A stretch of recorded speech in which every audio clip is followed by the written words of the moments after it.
Hey guys, welcome back. Today we are here with another Pauper video. We did play a league of Goblin Combo on Mugworts, a deck that you all probably know that I absolutely adore. Just came second from the Battle of the Bolts. Obviously a great event. I've made some slight changes, and then we're going to dive right in. Unfortunately, OBS decided to mess up with my audio, so I'm going to go over the video with my audio basically. Hopefully that is okay. And we'll see how we get on. Let's dive right in. So guys, basically, as you can see here, we are playing Goblin Combo. We are made some small changes. My only change to the main deck from my Battle of the Bolts list is that we have cut Ica Wellspring for a Duress. For those that don't know, the combo is Skirk, Prospector, Putrid Goblin, First Aid class. First Aid class is on the screen here on the right hand side. Whenever a creature enters the battlefield, it gives a +1/+1 counter and haste. What that really allows you to do is you allow to sacrifice a goblin to add a red, and then going to Putrid Goblin, you gain persist here. So what that does is you sack the goblin for a red, it comes back with a -1/-1 counter on. The first aid class triggers, goes on the stack, gets a +1/+1 counter. That cancels the -1/-1 counter, and then you can sacrifice it again. That gives you infinite red mana. From there, you either use Dark Dweller Oracle or Goblin Matron to get Dark Dweller Oracle, which then basically you can sack your Putrid Goblin infinite number of times here, and essentially draw your deck, get the makeshift munitions, and deal infinite damage to your opponent. With that being said, the other stuff, the shell around the deck, is obviously Unearth, Deadly Dispute, Fanatical Offering, Mezfiend, which is basically a Kitesail freebooter, but with old school wording and can hit any card. Then there's two Duresses. There's two Pilferers and a Crackland Shaman as a Matron sort of package. Crackland Shaman's really good at going wide. Pilferer is really good at making you speed yourself up. So you can obviously sacrifice it at Deadly Dispute to get 2 treasures, because when it dies it creates a treasure. It's also got Encore, which is basically 4 mana Unearth, but like a commander version. Not really relevant, but a good way of turning your infinite red mana into black mana to sort of use Deadly Dispute, Unearths, and things like that. So that is basically the main deck. Nothing too extravagant. Just going to fast forward here until we get to the sideboard, because as we are well aware, I do waffle on. Here we have the sideboard where we have an extra copy of Duress, extra copy of Mezfiend.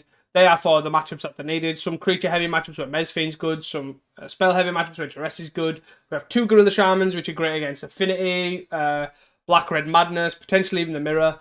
We have an extra copy of Crackland Shaman for go-wide decks, an extra copy of Breath Weapon for the go-wide decks. We have 4 Red Elemental Blasts for the blue decks to counter. We've got 2 Casting at the Fires as well, and a Braid as well. And then obviously the standard 2 Introduction of Prophecies, which you can pull from First Aid class as it learns, which I think I cover also. After that, you are pretty much sorted. There's nothing really too extravagant about the deck. It's just a fun, consistent combo deck. So that is it, guys. And then we'll see you for round 1, where I will be covering it. So, guys, here we are here for round 1. Again, sorry about the commentating over it. Just a bit unfortunate.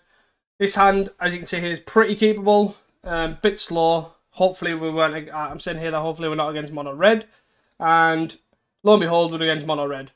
So what that means is basically this game plan here is to essentially all we're going to do is just throw everything at it, throw ourselves under the bus, and then hopefully they run out of cards. That's kind of the idea. Hopefully they run out of cards, and then we can hopefully have stuff left over to combo off. So you may see me here, as I say, I just Putrid Goblin here. They chainline it, it dies, it comes back as a 1/1, and then I believe I trade with a 1/1 here, let it die, all over. Luckily, we drew a Crackland Shaman. So, I have a decision point here where I can play the Great Furnace, and I can't do anything enough to kill the board. So I end up just waiting, like I'm umming and ahhing for quite a little while on playing it, and I think I end up just Mezfiending and then Deadly Disputing, I think. So yeah, Mezfiend, Deadly Dispute, and then they have Lightning Bolt Synth. I take the Lightning Bolt as a removal spell, and then I have a Synth left over. So if they draw a land, they can then crack these, hit me for 6, 7, 8, 9, 10, puts us to 2. But the Deadly Dispute gives us a Pilferer, we play the Pilferer, which again we'll throw under the bus, probably stop 2 damage here, and then after that, from that 2 damage we save, we have an extra treasure, so then we can play the Crackland Shaman. They send all out, we have a Pilferer, we draw a first air class. I didn't realise how big this was. I've obviously Magic Online's made my text box smaller, but oh well. That'll be fixed for the next video and good to learn. After that, so we decide to play the Crackland Shaman out. We play first air class. So here we are. We play the first air class and get an introduction to prophecy. I don't know why it is decided to stop. So I'll play first air class, get an introduction to prophecy, Crackland Shaman. Get a Crackland Shaman, sacrifice the Great Furnace and the treasure token, and then from there I'll play a Putrid Goblin. But I did make a mistake here. I did ultimately attack for 2 and then sacrifice everything and then play the Putrid Goblin, which I think might have been a mistake. I should have got him for an extra 1. I don't think it's going to matter too much, but alas, this is what we end up doing. Wiping their board clear with 0 cards in hand, so I'm feeling in an okay position, and then we are basically a Skirk Prospector away from winning. So, yeah, that's basically how this game ends up going. We have a 3-3, which, to be fair, this is the bit that I'm unsure on. If they play another Tomb Raider, we're sort of happy. If they play Kuldotha plus Bushwhacker, we're also happy. Because this stays alive. They end up drawing a card and passing the turn. It's a good stop for us to introduction to prophecy here, because if we obviously draw we can combo off. So these I effectively keep on top, and I just draw the Matron, I think, and then basically play a Dark Dweller Oracle to pass the turn. Because what this means is this is a good way to sort of combo off, really. So we can what we can do is we can play Matron plus Skirk Prospector plus sacrifice the combo off first air class. Is sort of the thing that we can do, but then also leave a black to sort of rebuy ourselves something. So say if they have one piece of disruption, we can basically go off. So they end up Bolton and then Tomb Raider. So we take 2, but there are no cards in hand. So this allows us to combo off here and then use the Unearth to get the Dark Dweller Oracle. So this is lethal here. So we just go Goblin Matron. So I'm thinking there, do a first air class to discard the Goblin Matron, but that doesn't work because then we have to dig for a win con. But if I basically go Goblin Matron, Skirk Prospector, using the Goblin Matron and the Putrid Goblin, I can leave the Bajuka Bog in play, untapped, to then unearth the Dark Dweller Oracle. So it's just trying to figure out the sequencing to essentially make sure that we can combo off here. So we get Skirk Prospector, play the Skirk Prospector, sack the Matron, sack the Putrid Goblin, first air class, sack the Putrid Goblin, sack the Matron, first air class, and then unearth the Dark Dweller Oracle, and away we go. Get the Scry card, just because why not? And then we unearth, targeting the Dark Dweller Oracle. And then away we go. I believe our opponent does concede. Yeah, concedes. Let's go sideboarding. Sideboard here, as you can see here, we bring in Duress, bring in Breath Weapon, bring in Crackland Shaman, 2 Casting the Fires and a Braid. Casting the Fire, I think I ended up cutting down to 1. Basically because they have a lot of X2s. So Mezfiend doesn't do so well. Pilferers are obviously great at going for speed. Fanatical Offering, we don't really have time. Ica Wellspring's fine to cut. And then I think I cut an Unearth, and then I'm like, what else do I cut? And I think I just basically cut a Cast into Fire after all of this. I could cut a Chromatic Star, but ultimately I think keeping the enchantments high, and again, this is where I decide to... And then I talk about what I don't need and end up cutting a Cast into Fire.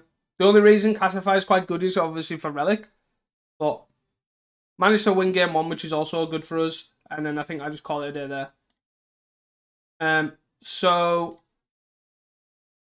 we end up keeping this, right? Here's our hand. We end up keeping this because of Pilferer, basically. If we draw another land, it's great. If we don't, we can just play Great Furnace Pilferer. We have a treasure token. All great cards. So we end up getting a Drossforge Bridge, which is actually just great. All good options. So then now we can go Skirk Prospector Pilferer. With that as well, we can actually Deadly Dispute as well. So we can sack the Pilferer for a red and get a treasure token, sack the treasure token for a black, and then sack the Prospector. So we do have a way to sort of Deadly Dispute our way out of this. They get a relic, but they immediately Kuldotha it, and then now it's just like we're gonna race, which is fine. Draw Great Furnace again. Another land is also a good thing. So we play Pilferer plus Skirky, and then we're sort of good. So they're just gonna send in here, and I think I basically just double block, and then I decide. I think I'm thinking about trading here. It's one thing I am thinking about doing, just trade, which is fine. But my problem is after this, I don't really have anything to sacrifice. I'd rather not sacrifice the treasure. So I basically do this, and then I end up sacrificing to the Fanatical Offering. And it's one thing I've noticed I do too much.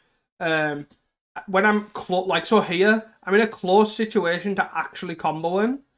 And what I end up doing is I end up Fanatical Offering to then leave. I basically do this to end up with a fodder to then sacrifice to the Deadly Dispute. But because I'm so close, I should have Deadly Disputed here, because if I did actually draw a Putrid Goblin, I could combo off next turn. But now I basically can't. And then now I just get Gorilla Shaman out of the game. We draw a Crackland Shaman, I believe. Yeah, there you go, just on the off screen. Draw a Crackland Shaman, which is fine because obviously we can wipe the board. But I think basically what I decided to do here is I end up Jeressing plus Crackland Shaman and then sacking the map token. But we Jeress first before we commit the land, I think. Nope, I just commit the land and then Jeress because you know reasons. Yeah, so they've just got 3 pieces of burn, so we just take the best one. Leave them with the bolt. Leave them with the Bolt Galv Blast. And then Crackland Shaman. Crackland Shaman, the map token. Jobs are good un. They then, of course, they draw their best card they could possibly draw right now. Well, first or second best. Another Gorilla Shaman. Going well, of course. Gorilla Shaman land, and then basically, spoilers, we don't draw another land, and we die. Basically, that's it. That's all I got for you.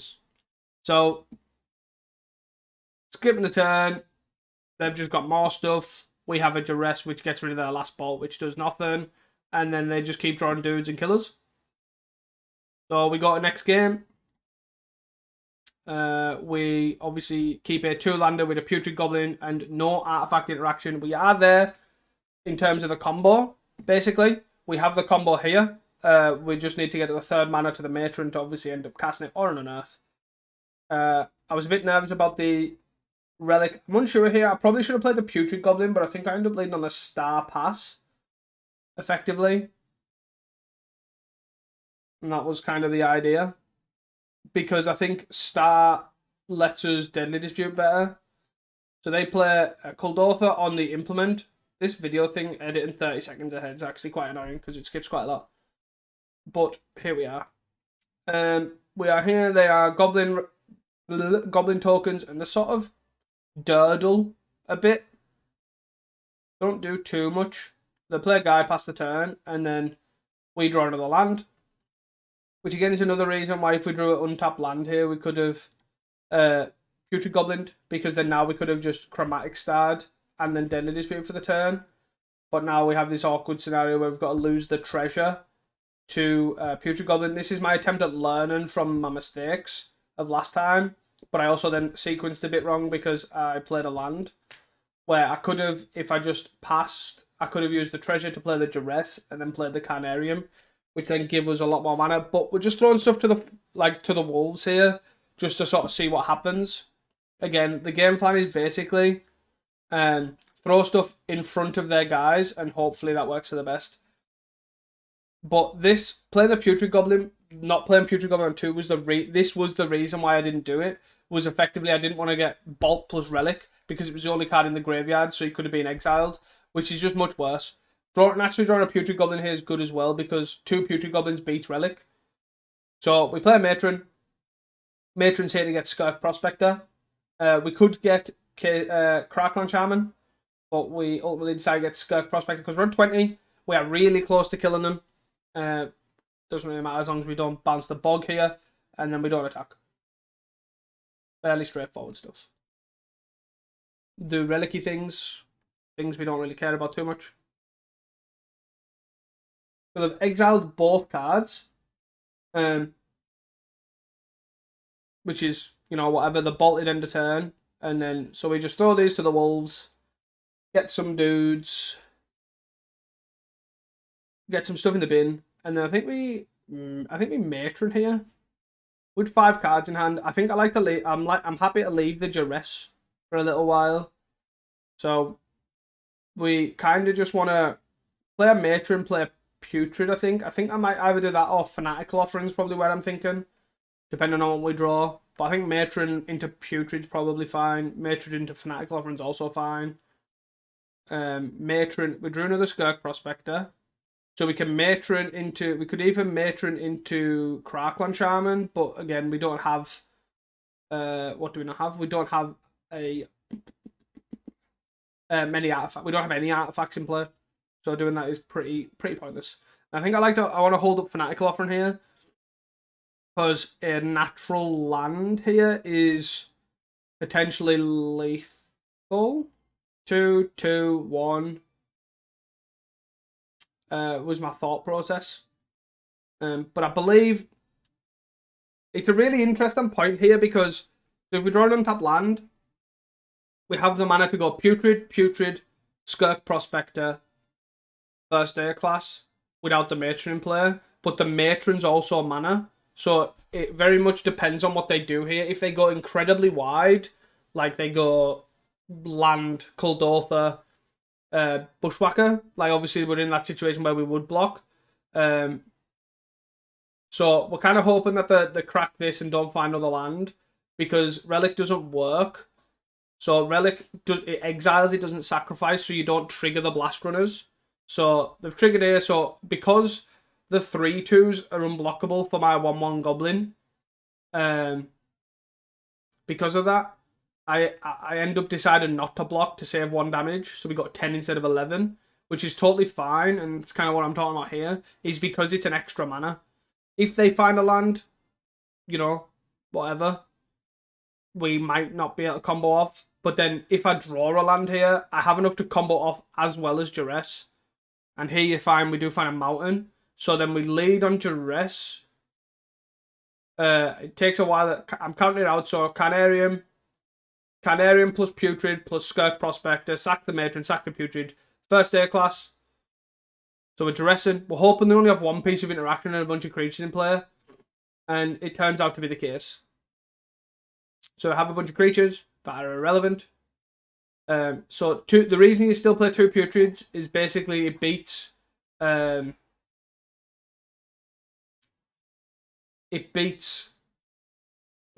Relic, basically. So we've got the combo, but we don't have a wink on right now. So the sack here, first air class goes off. Well, it actually doesn't. I think they pop the Relic now. And then we can then go off. Play the land this turn, so we need Star for offering. Or we need just the straight up combo. Yes. This is fine. We learn. And what do we learn? We're basically talking about sacking this, but we're like, oh, might as well wait till this resolves.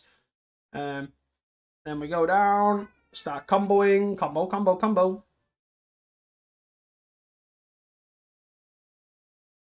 Combo, and then we cast our Introduction to Prophecy. We find a Crackland Shaman and a Putrid Goblin. And it's like, basically, do we keep them? No, let's go for it. Gone. Matron. Boom. Win. Let's go. Managed to get 1 game up against the Kuldotha Menace. Always great to see. So yeah, that's it, and we'll see you guys for round 2. So guys, here we are again in round 2. We have a fairly keepable hand. It's Great Furnace, Canarium, a bit slow. I would have liked this to be a Swamp to Duress on one, probably. Especially depending on what they're on. They're on the play. Red, my heart sinks. Another Kuldotha matchup. It's not a great matchup, but we play the Mountain and we pass. We make them think we're on Kuldotha. That is not the case because they are not on Kuldotha. They are on an even spicier deck, which is all to be revealed about now. So they're on Bitter Reunion. Bitter Reunion, if you have checked out the podcast, this is the deck that came 9th. And bang, there you go. Maelstrom Colossus is the mono-red Tron deck. Here we go. Let's fire it away. Canarium, easy. Get it out the way. Job is a good one. We do end up discarding. But ultimately, do you know what? I'm fine with that. Because we discard the Mountain. Still got 3 mana to cast out Matron. And then let's go. They play an Urza's Tower. We untap, play a Matron. We get Putrid, so we are pretty much there. We've got the Putrid. We have a first air class. We are just after a Skirk Prospector, and away we go. The reason why I get the Putrid Goblin is because I know that they have interaction, but they have a bunch of dudes. So I'm ultimately fine with this and just playing out the guy. So they end up Candy Trailing, Scrying. We end up Duressing on our turn. And away we go. Duress, double breath weapon. So Wellspring plus Duress. There we go. Job is a good one. And we take a breath weapon with another breath weapon. So we have double Fiend here. So we can take the breath weapon and sort of leave them. So we generally think, oh, the coast's clear here. We've got a Mez Fiend. We can take this breath weapon. I haven't got Tron, we've got plenty of time. But the Candy Trail is yet to be there and amazes us both. Look at us go. Candy Trail, scrying more. So they really are digging for the Tron lands, and to be fair, Candy Trail by map is actually a pretty good way of doing it. Gaining some life in the process.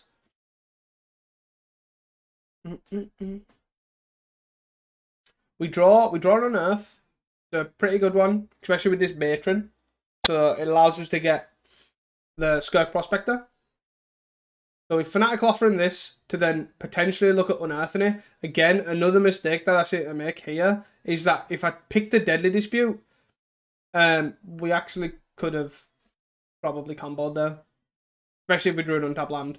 So we lead with Mezfiend and we find they've drew another removal spell. So here is an interesting one where I take the breath weapon, which is just a mistake because they've now got 4 mana.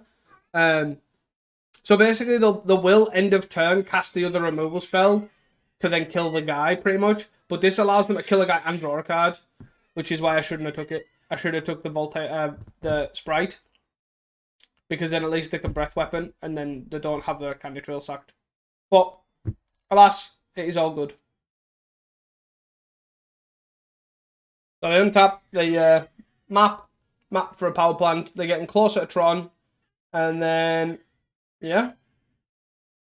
So we're kind of looking at what our options are. They have a Spite. Do they have another piece of interaction? So what I do is I unearth the Mez Fiend to try and find out. Because if they just have that one piece of interaction, we are golden. And lo and behold, they have another piece of interaction. They drew another Volcanic Spite. So we take the Spite here. And then I basically just my plan here is I'll Mezfiend the other one out of the hand and let them decide what to do, because I can then Deadly Dispute that one and permanently take the Breath Weapon. Because I can permanently taking the Breath Weapon's a lot better than permanently taking a Volcanic Spite. I let this one go first without Deadly Disputing it, because in case they actually, it's the best way to describe it, if they had only that one piece of interaction we knew about, we would have just went off. And if they had more, we then do this. So this was my reasoning for playing like this. Here we are. The Mezfiend resolves. We then Deadly Dispute in response. And I think they think about looking at the left-hand side. They do end up saying paying for costs, because they're thinking, oh, it's alright, we'll just we'll breath weapon, but it doesn't work how they want because the spite will come back, and then we just get to take the spite. So we're in they're in the same position here, so we might as well just exile it here, and then obviously if they basically just get to a point where what's what I'm looking for? If they get to a point where they draw another removal spell, then they've got another removal spell, especially if it's a breath weapon. But I think they only run like 2 to 3. And we have got rid of 2. One is exiled permanently, and one is in the graveyard. So, and I think this is where the coast is clear. The thing, oh, it's alright. Just hard cast the boredom party.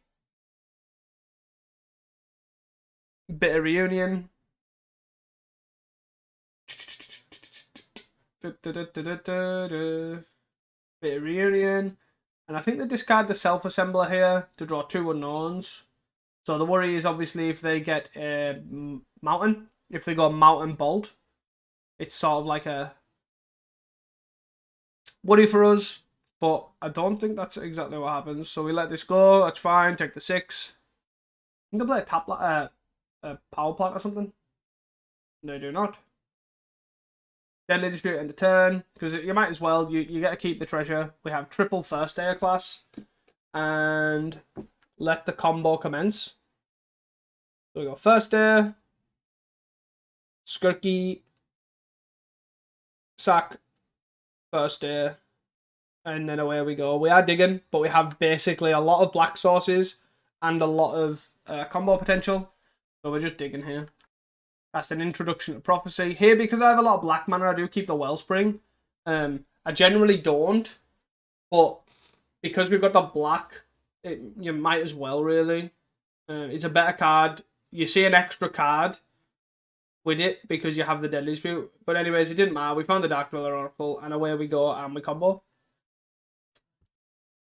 So sideboard here, we basically just bring in a bunch of artifact here and a bunch of discard. Crackling Charm, Pilferers, not really needed. 1 Unearth I do like to trim, and 1 Ichor Wellspring I like to trim, and that's my general 5. Pretty straightforward. And then if I'm against a blue deck, I tend to keep in something and take out a Fanatical Offering. But yeah, fairly straightforward stuff. And this hand is solidly keepable. We can lead with a Duress if we feel necessary. But yeah. I think they play map here, and then I'm like, oh well, I think we should probably Duress, see how quickly we're going to die. Because we can take certain cards and just screw them over. Turns out they've just got 3 lands and a Karavix Torch and a Rolling Thunder. So we take a Rolling Thunder because it basically spreads damage across instead of dealing 1 damage to a certain thing. So that can kill the board. And then there you go. Away we go. They play a mine, get a tower, and job is a good one there. Their turn is over. Now you're going to mine. And then I'm going to end the turn, get a tower. We get an Abrade, which is actually rather relevant because they have a lot of artifacts already. They have Maelstrom Colossus, Self-Assembler. They have Candy Trail, Map. So a lot of artifacts generally. They've got Tron, so let's see if we end up comboing off. The thing about Tower is, with Candy Trail, it pretty works out quite well. It's similar to Map, is just 1 to play, 2 to activate. So you get nice agency on your scries and things like that. So they do, I think they double top.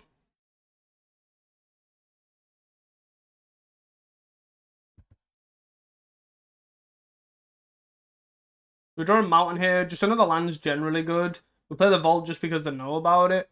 We play the Wellspring, and then I'm fine just playing a Skirky out here. No issues there whatsoever. Tramways, whatever.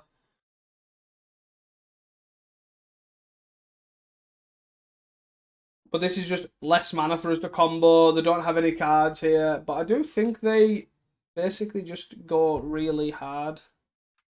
So they play their mine that we knew about. They have 9 mana, sorry. Which actually is really very relevant. They go to 8. Spend 8 for a Maelstrom Colossus.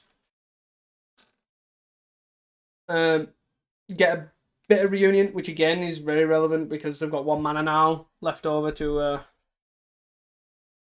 1 mana now to basically keep haste. They sack the thing, give haste, and swing in for 7.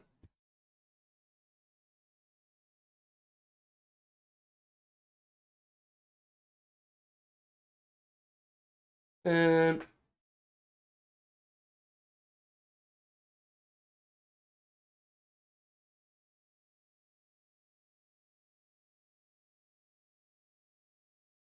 so Deadly Dispute here just gives us a good agency on lands. We have a bunch of stuff to take, and they're going to Maelstrom. So looking at this, they can Maelstrom Colossus again. They don't have a red source to Bitter Reunion either, but they can Candy Trail into Colossus to get a really, like, potentially choose what they're scrying to. So that is a bit of relevance and something I do take in consideration, but taking the removal is probably just better. And from there, we fire away. I think I end up just Duressing again, taking the Torch or the Bitter Reunion or something. Which I don't know if is right or not. We do have a card behind my face because the text box is weird and I can't remember what it is. But Colossus and Candy Trail is pretty much what they're going to do next turn. I think I'm fine with that overall. Or do I just... I think I Duress, actually. Take the Caravex Torch because I'm on so low. And then play the Mountain and pass. So basically what I can do here is I can block. If they get in haste, I can block one. I can block one and then sack the Skirk Prospector to abrade the other. If they don't get in haste and get a removal spell, I can then sack it and abrade the one that can attack as well. That's kind of the idea. So Maelstrom Colossus gets a Cannonade. And then we basically do what I mentioned before and abrade the guy that can attack. Saves us some damage. Obviously, we are a first air class away. So let's Putrid Goblin and then I just Tramway pass to then look at Deadly Dispute and the Putrid Goblin if I need to. So here play the Finally Found a Mountain, Borden Party hits a Lightning Bolt. And then they Lightning Bolt the Putrid Goblin, and then we Deadly Dispute for value here. We can obviously block still, so we block the 7 to sort of save some damage, but we are getting close to down to a Torch or even just genuine combat damage. But we block 7. We still have a Goblin Major here to replace the Putrid Goblin that we lost. But Fanatical Offering again, another fine draw to sort of play a guy and then sack it. So we go quite simple. Matrano, get a Putrid again.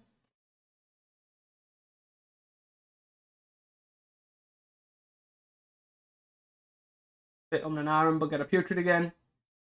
And then I think I play the Putrid, play the Swamp. Because then we can sack the Fanatical Offering. The Fanatical Offering is also quite good to potentially reset the Putrid Goblin. So we can block, let it die, and then use the map token to reset it. So they have nothing, and yeah. Here's the bit of reunion. I think I start to look at what they discard, right? And then they discard. I think it's like a self-assembler. And then I'm thinking, oh, why don't they play an attack? Yeah. And I think they're worried about interaction here or something. I don't know. They discard. Which again, I find really odd. I think it is a self-assembler.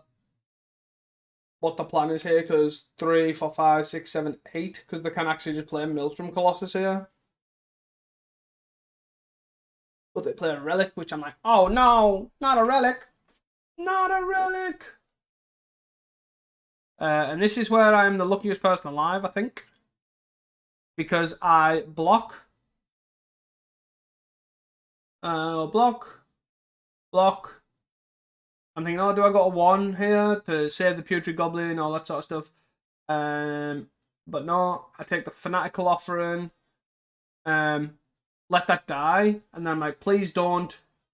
I draw a first aid class. I'm like, here I am. Like, please, please, please, do not crack your relic. Please, please, please, don't crack your relic. And they crack the relic. So I've used 2 Putrid Goblins so far, as you've probably seen, and I'm praying and praying and praying.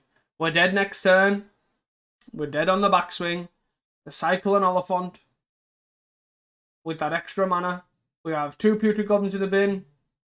I'm very much like, please give me a Putrid Goblin Magic Online, please. And then, yeah, I am the lucky sack of the world.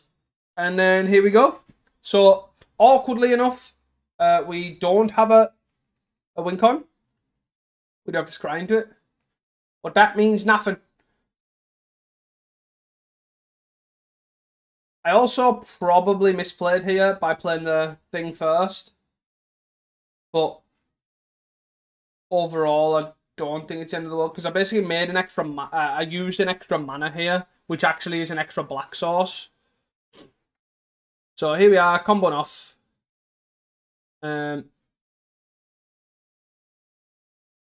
And do we get there? That's the question. Mezfiend, Great Furnace, not it, not it. Bottom. I'm like, oh, can I keep this? Start blocking again? Do I have to find something else? No, we're committing to it. We're going for it. This is actually very relevant because it gives me a black source. Is basically the best way to describe it. It gives me a black source here to sack this tramway station. I probably should have mapped as well first here, but it didn't end up mattering. We got a makeshift munitions, and yeah, we sack this, keep the black source going, and bang, makeshift munitions. GG, kind sir. Sometimes you gotta be better lucky than good. And I think our opponent realizes the jig is up, and they're dead. So here we are for round 3 here. I do keep this hand. It is a bit sketchy, and I probably should mulligan, but I kind of convinced myself that makeshift munitions is sort of okay. Great Furnace is a sacrifice fodder for Deadly Dispute, and we can just cycle and earths if we're struggling. So, whoa, that kind of went fast. Let's roll back a little bit. So here we are for turn 2. So we play makeshift munitions on turn 2. We realise we're against... Why? So they lead on gate. I then basically say that 90% of lists, I would say, of core gates, don't run Dawnblade and Cleric anymore and run Outlaw Medic. So that leads me to the decision of playing makeshift munitions. I'm not going to use this 30-second fast forward because it's definitely just torturous. Yeah. So we play that. They play another land and pass the turn. I then play this land. And then I'm thinking to myself, well, I can Fanatical Offer in this Great Furnace here, but it only matters if they have Dispel there. And I'm like, well, if they have Spell Pierce or Dispel, we don't know what they're on yet, because that sort of slot is the same, but it essentially doesn't matter. And then I think I basically lead to this same position here, where I'm very much like, end of turn, I've got nothing going on in my hand. Do I just Fanatical Offer in this Great Furnace, and then if they don't have their 1 or 2 of Spell Pierce / Dispel, we're laughing. But yeah, of course they do have a Dispel, because they always have the Dispel, which is pretty brutal. We draw another Unearth. We cycle the Unearths because we don't need 3. Luckily find a 3rd land, and then away we go. We have a Drossforge Bridge now, which is A, a Deadly Dispute thing to sacrifice, and B, it's also something to sacrifice to makeshift munitions.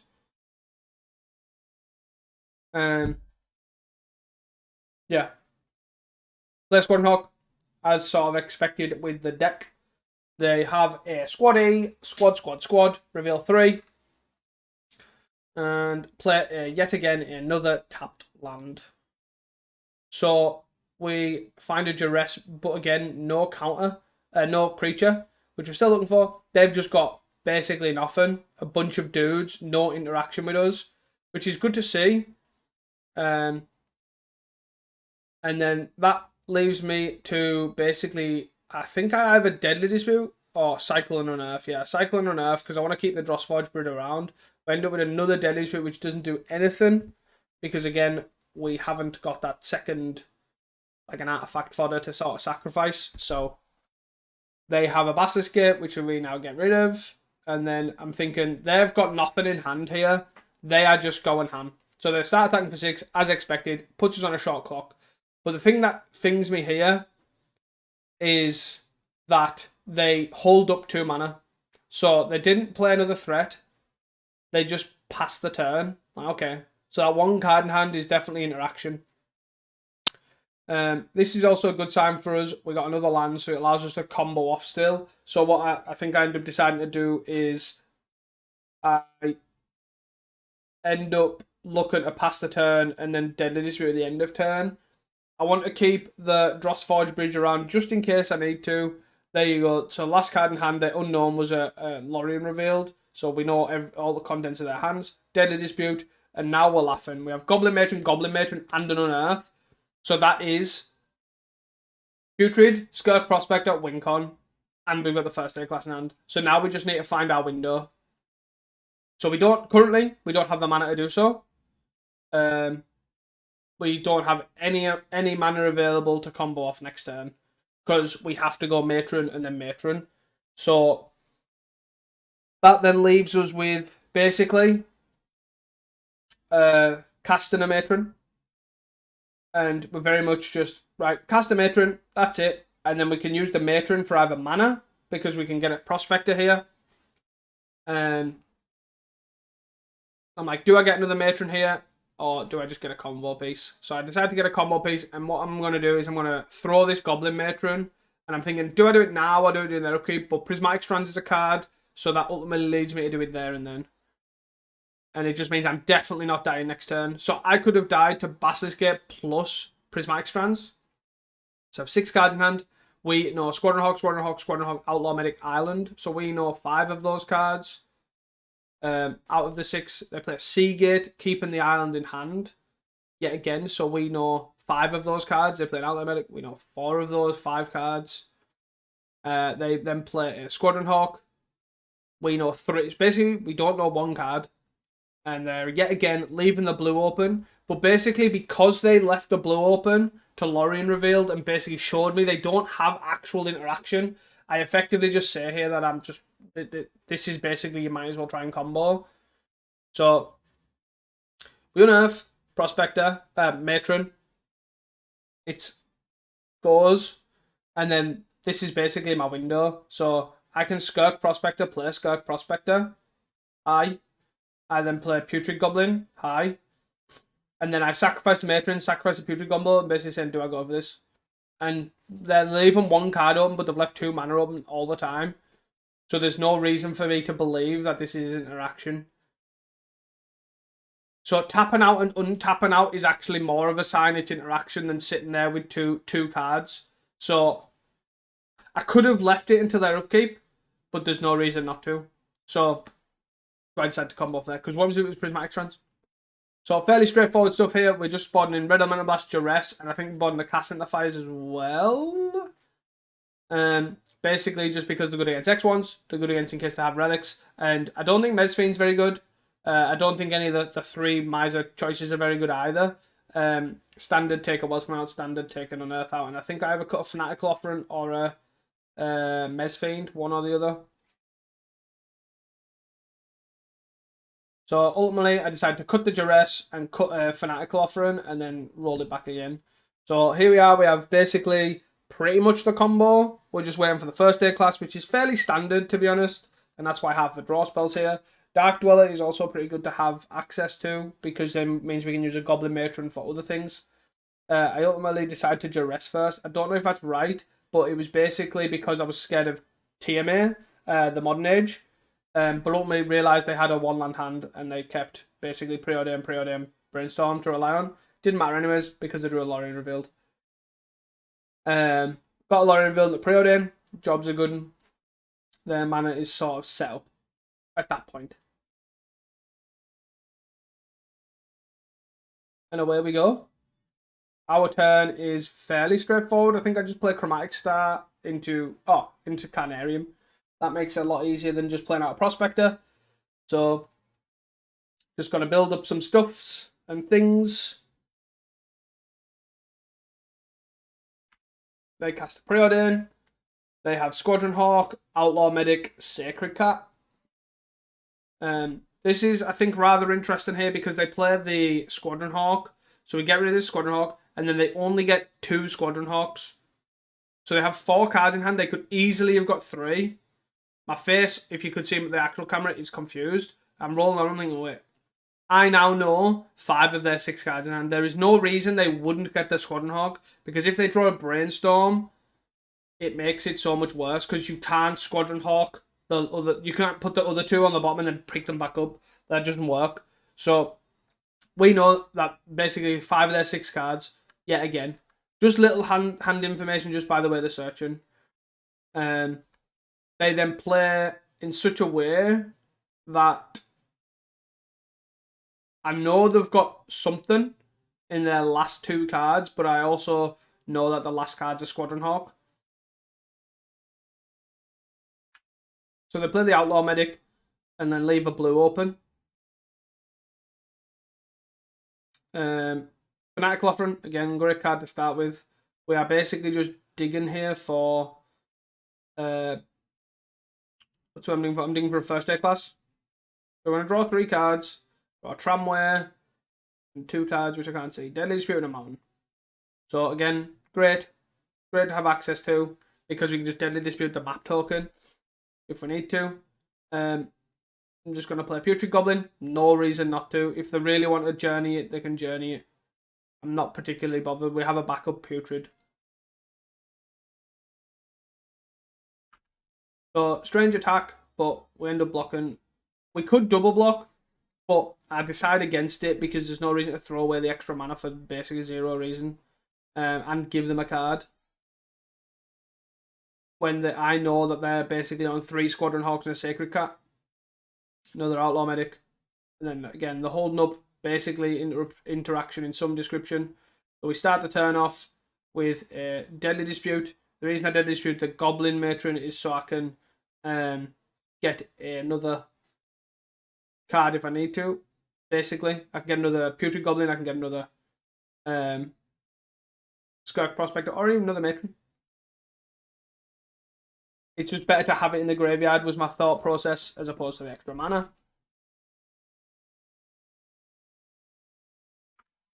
So here, I basically, because it's that free, I decide to double block these because I can just start eating away at them, even though the extra card is obviously annoying. But we have basically 2 Skirk Prospectors, another Matron, and another Unearth. So we have other ways of getting rid of their interacting with their interaction, basically. They play a Squaddy, right? Oh, I think they decided. Or did they decide? Yeah, I think they play a Squaddy. This is where the jig is up. They play a Squaddy and then they don't search. So they definitely have a third one. Yeah, the 4th one in the hand. You draw a red Elemental Blast. Yeah. You draw a red Elemental Blast here, and I'm like, right, we have protection up. We just need to not die. And like, we can attack here. No reason not to. The reason I'm attacking is, even though I know we'll most likely end up comboing off, is the life disparity really does make it a lot easier to kill the opponent. There's no point in gaining a bunch of life, gaining a bunch of life, gaining a bunch of life, and then you're gonna time yourself out. Yeah. Here we are, another Putrid. We play the other Putrid. Rah. We can trade, and we have Red Elemental Blast to hold up. We are literally just sat here, top 20 cards. We are just sat here waiting for a first day class, and that is it. We have that much interaction. This is the bit that starts to scare. It's like, oh, we have no way of killing these squaddies. What do we do? But they ultimately do the obvious and start jamming because they've got nothing.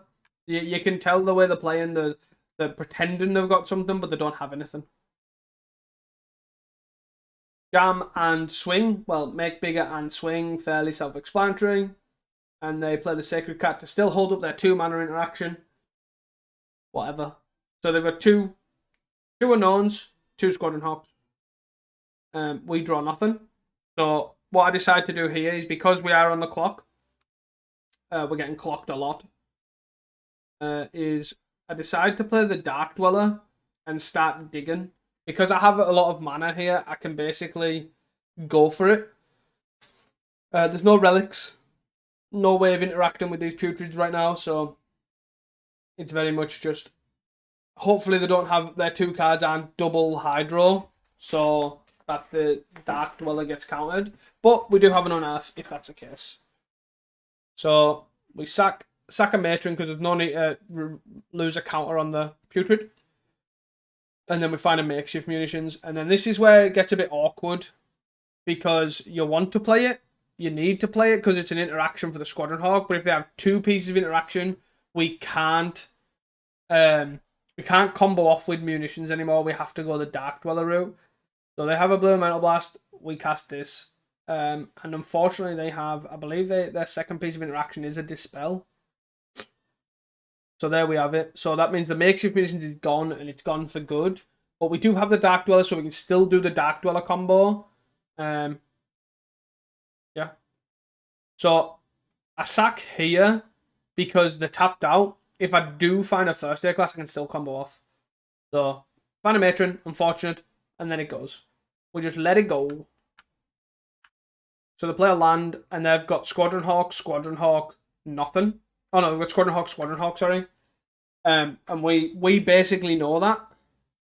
So, which is fine. So, but they think they have interaction. So I believe they play 1 here, and then basically just make a big bird and then attack. But I get confused because they actually make a big cat, which I find really odd. Yeah, and they don't attack with the Outlaw Medic. So we just block. We throw the Putrid Goblin that's got a counter on it under the bus. That's fine. No issues there. And then basically here I remember passing comments saying that let's hope that they haven't actually been duping us this whole time. The bit like that they've been getting only 3, they've been going at only 3. And then I'm like absolutely buzzing. I rip a first aid class because I have no redraws. So we just cast the first aid class. So we play the Skirk Prospector, we play a first aid class. I could have probably played it the first way around. I do it to leave the black open because basically just in case there's a lot of black spells that we need to cast, basically. So we do have a land drop still and all that sort of good stuff. So we keep going through the houses, going through it all, and we do end up comboing off. So they do make us combo off. We still have 10 minutes on the clock.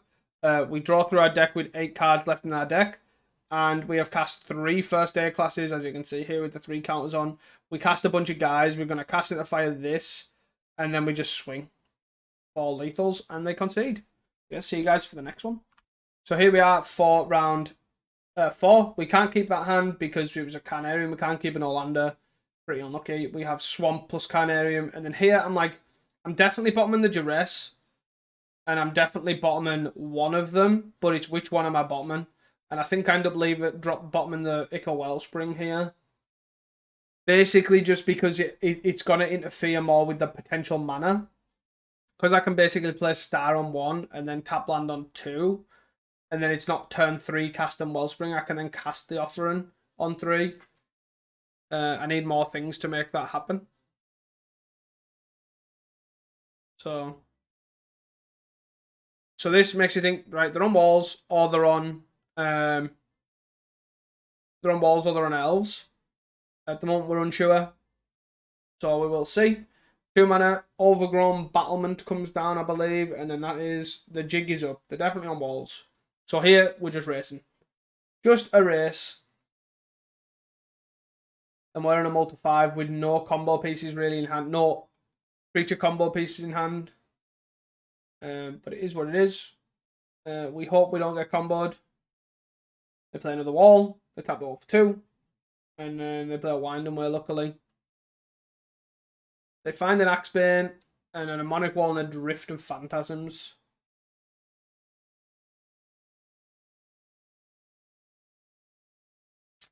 So the Axebane is something we're conscious of and we're scared of. So we start. I think this is a misplay. I shouldn't have played the Swamp. In case I drew a top land. Like so. Then I have a Drossforge Bridge that just sits there in hand and not. That basically means I don't have access to 4 mana next turn. I've got nothing to do with this 1 mana, so it is just literally a waste. They play Axebane and pass. I think. I don't think they do anything in particularly weird. So we untap, draw a Pilferer, which is fine. So this is a strange point where if we'd actually not played the Swamp first and played the Drossforge Bridge and we had access to 4 mana here, we could basically go Pilferer, Deadly Dispute, make 2 treasures,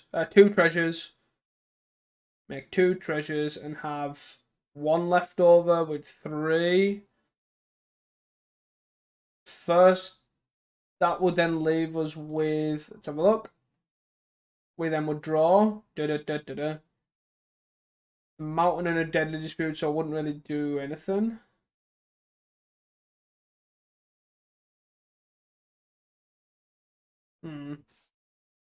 Yeah, I don't think it would have mattered anyway. Any which way I did it, but we're pretty much dead. Because they have the Drift.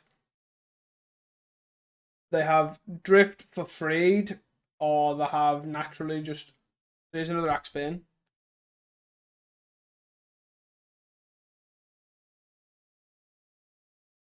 And then they had the Freed, had the Drift. There you go, they've got the combo. We concede. Easy as that. We're just... Basically, the reason why we're waiting is just to see what win con they decide to run. Some run the Scholar, some run the Bloodright, some run Valakut Invoker. And that is literally it. Okay, they run Bloodright, we concede. So we board into Mesmeric Fiend a Braid because it's okay killing Axebane Guardian. And then we basically are and ahhing about other things. So we run Crackdown Shaman, even though it's pretty awkward. We're very rarely going to have 4. And I think we're and ahhing about Red Element Blast and Breath Weapon here. Basically, because Red Element Blast is obviously good at killing the combo pieces, like Freed from the Reel, counting them on the stack and stuff. And then Breath Weapon's good at killing the little things.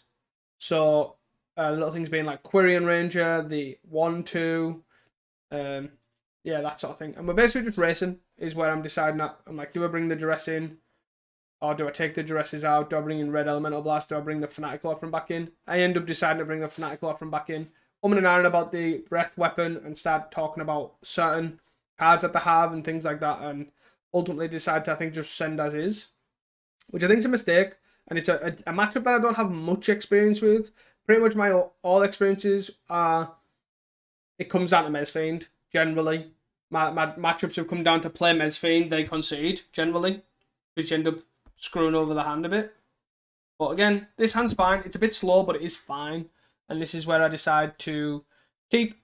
We're just... Because we're in a racing situation here, I just need the first A class. Because we've got the Goblin Matron for the... Putrid. So, fairly straightforward here that we just end up leading on Skirk. Get the Skirk out there. No reason not to. We can then play Vault. There is a world where we can sack the Skirk Prospector to get a Putrid Goblin by hard casting a Goblin Matron. But I think I draw something. Yeah, I draw a Mezfiend here, which is basically perfect. I draw the Mezfiend, look at their hand, and then realise they've got basically nothing. So then I take the Waller route. Obviously, they can use the Leaf Caller here to turn your green to blue to potentially eventually transmute the Drift of Phantasm later on down the line. But is what it is. They play the land. And I think we just play Goblin Matron, get a Putrid Goblin. And they're sort of just like, I think they just give up at this point. I attack for 1. Because if they want to get rid of it, we have a spare, I don't mind. And then we attack for... Then we play Goblin Matron and get a Putrid Goblin. And that's sort of... We have our combo set up. Easy as that. I do debate a Crackling Charm to kill the Leaf Caller, but ultimately I don't think it's necessary. I think I draw a card and basically just concede. And the hand's just super awkward, I think. Yep. And then we go to game 3. I do basically realise the duresses are bad. And then I'm like, what do I board in? And I do board in I think I board in 2 red elemental blasts. Don't know if it ends up mattering or what, but yeah. Going to game 3.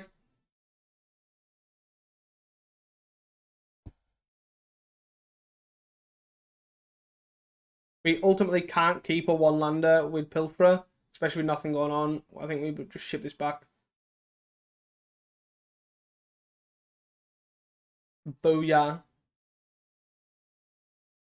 And then we put back I think we decided to put back the makeshift munitions here, even though it's a win con, it's really awkward. But yeah.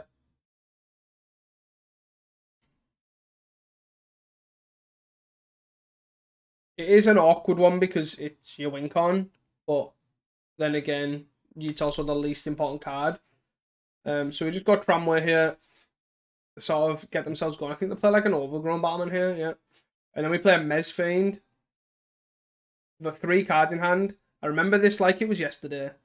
They play the Mez. We play the Mez Fiend, and then the Thoughtseize effect just happens. So they have something bad, something mid, lead the Stampede.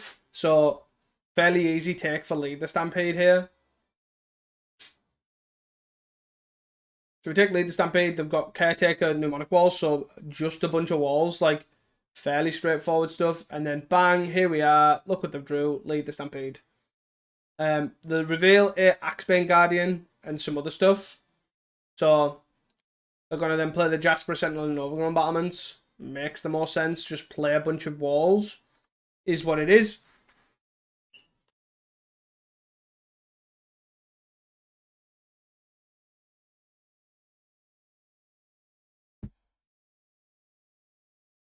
They play the dudes, and then I'm like, right, I need to take this Axebane Guardian, but that means giving them back the lead, the Stampede.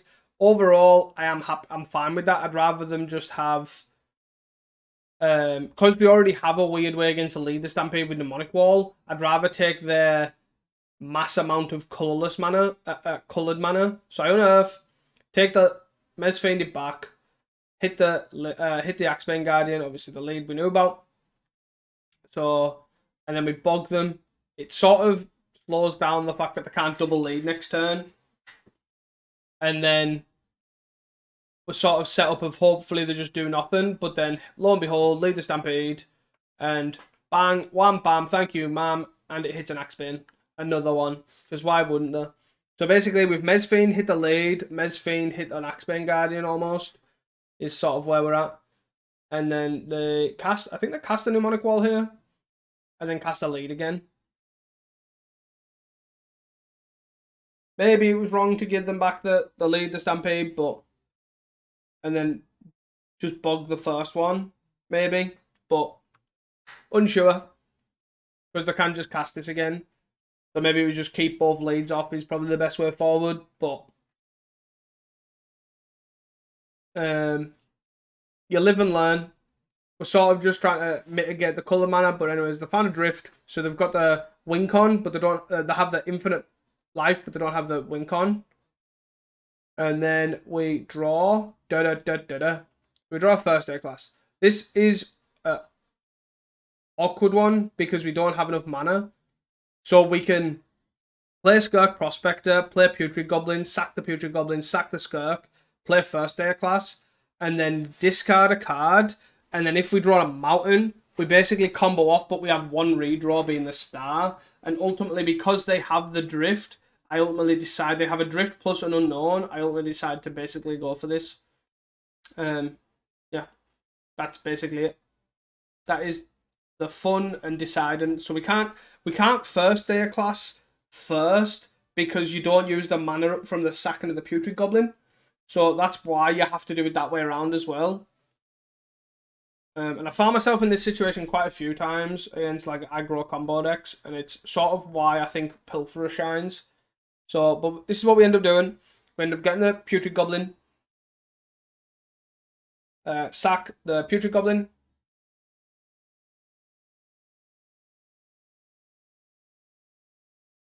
just deliberating if this is what I want to do. So currently they don't have a win con, but they have a really high chance of drawing one or getting one. So I ultimately decided to go for this. And I'm not out the woods. Say if I do draw a mountain, I basically still need to find. I have to discard this, and bam, I found a mountain. I get rather excited, and then I combo. So here's my infinite mana, but I only have a redraw. So we have a lot of redraws because we have Deadly Dispute. We have Unearth is another cycle. We have Ica Wellspring. We have Fanatical Offering. We have Matron's a win. We have a lot of redraws because we filter obviously for black because we have infinite red. And then lo and behold, filter for black, and we get there by a Skirk Prospector, and we whiff. And we didn't punish the walls, unfortunately. So we basically play the Skirky and pass the turn. So here they are. They play the Overgrown Battlements we know about. They play the Axebane Guardian. I actually think they just... Oh, that's it. They just play a Shield. So basically, the either the Unknown or the card they drew for the turn was basically there's the Wincon. And they get another Drift, and that's the Wincon. And then we're good. We're dead. GG. See you guys for the 5th and final round. I'm back here to the 5th and final round. We are going to keep this end. Fancy reason not to. We have Putrid plus Goblin Matron as a way to get Skirk Prospector. Crackling Shaman's obviously not amazing to have because it's either really good or dead. But Frostforge Bridge implies either the Mirror or Black-Red Reanimate. Black-Red... what's the word? I'm actually just going to play Black-Red Madness. I'm going to play Duress, assuming it's Madness. Try and hit something like a burn spell that they can't get advantage over. It's not even that. It's Grixis Affinity. So we will hit the Rebuke here. And then we will play the Crackling Shaman. And then we'll pass the turn. So they're going to play land Wellspring. And Wellspring. Oh.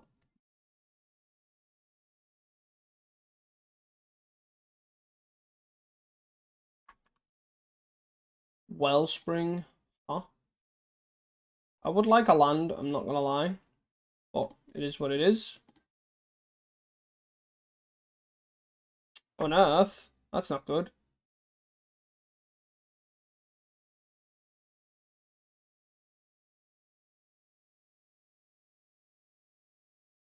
Our best play over the next few turns is probably play Putrid Goblin as it's the most to play for like mana efficiency. So that means we can combo off with less mana that turn.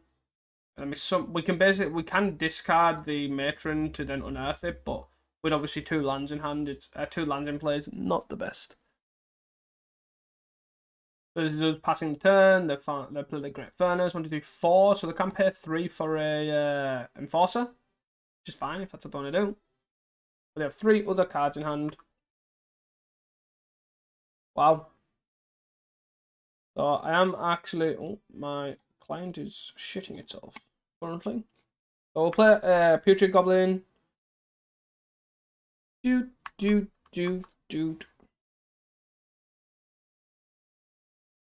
And we'll attack for 1.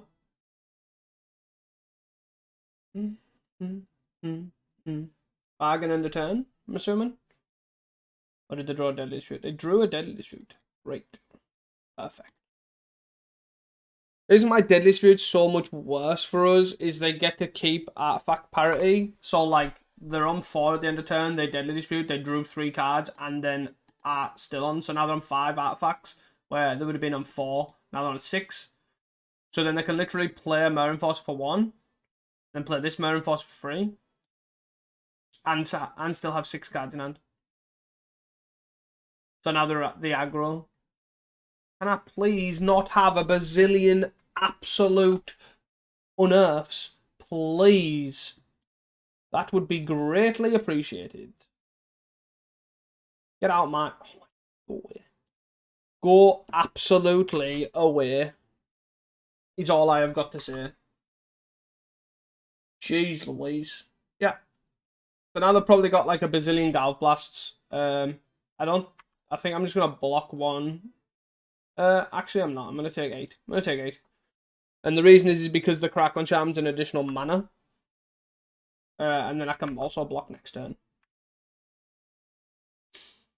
That's the idea.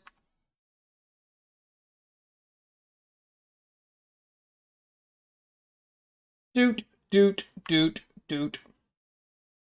Deadly Dispute. Perfect. That would have been a great mana source. Oh my god, let's go. Let's go. Right. So, we're going to discard this and discard a Fanatical Offering. So, we need to unearth the Matron, Skirk Prospector. Okay. I'm going to block here. And then I'm going to take 4. Go to 8.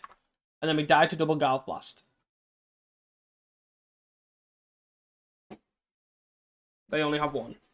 Oh, Skirky. Great. Nice on time.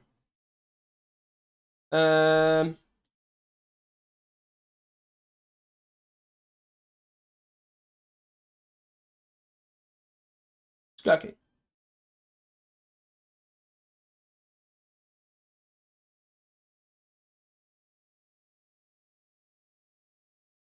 Sure. First day of class.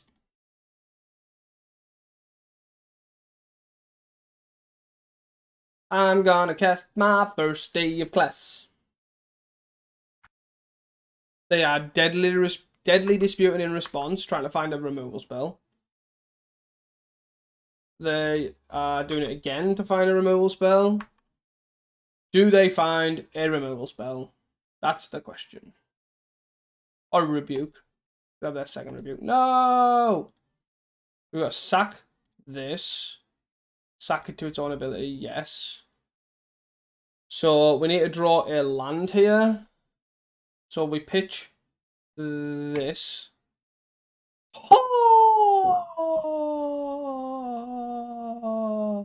Let's go! Do you have another one?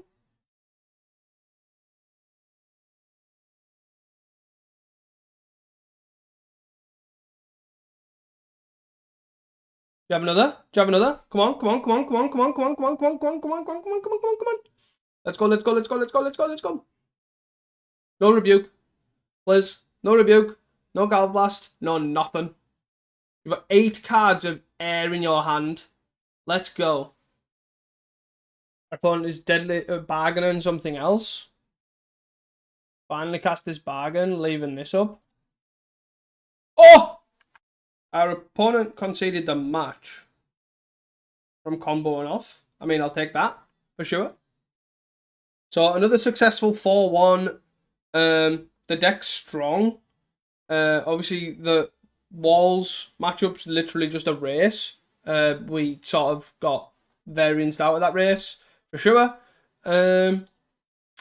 I really like this list. Obviously, you're talking like small changes, like one Wellspring to a Duress isn't really changing too much. But yeah, I really do like this actual setup. I like the Pilferers. Yeah. And I do hope this deck, with obviously Siege Smash, or whatever it's called, the split second card, I do hope that means that basically it can still get some love. And the deck's really strong. So I hope you guys enjoyed this video. Please don't forget to like and subscribe. Don't forget to check out Manatraders again if you want a rental for 10% off for your first 2 months. Great to see there. And yeah, check it out. And keep playing Mugwort or Goblin Combo. Peace!